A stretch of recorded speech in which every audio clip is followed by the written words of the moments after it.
আমি আছি এখন জর্ডানের ওয়াদিরাম নামক স্থানে।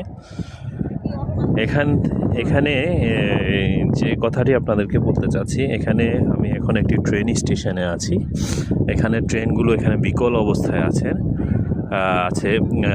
এখানে এই ট্রেন লাইন এবং এই জিনিসটা দ্বিতীয় বিশ্বযুদ্ধের সময় ধ্বংস করে দেওয়া হয়েছে। এই এগুলো এখন বিকল অবস্থায় আছে। এটা তুরস্কের সুলতান আব্দুল হামিদ দ্বিতীয়, উনি এই আরব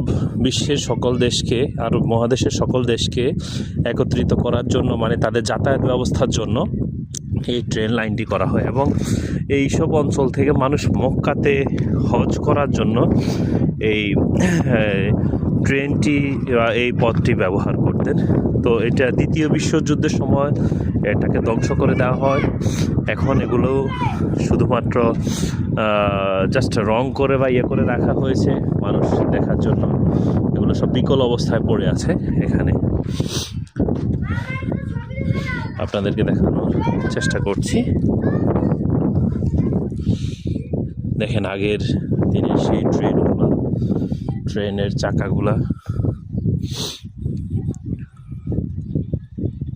তুরস্কের সুলতান আব্দুল হামিদ দ্বিতীয়, উনি এই ব্যবস্থাটা করেছিলেন তখন 1905 সালে।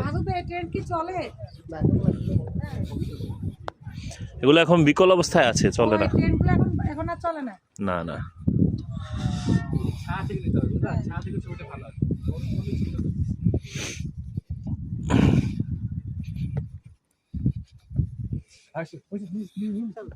রাখি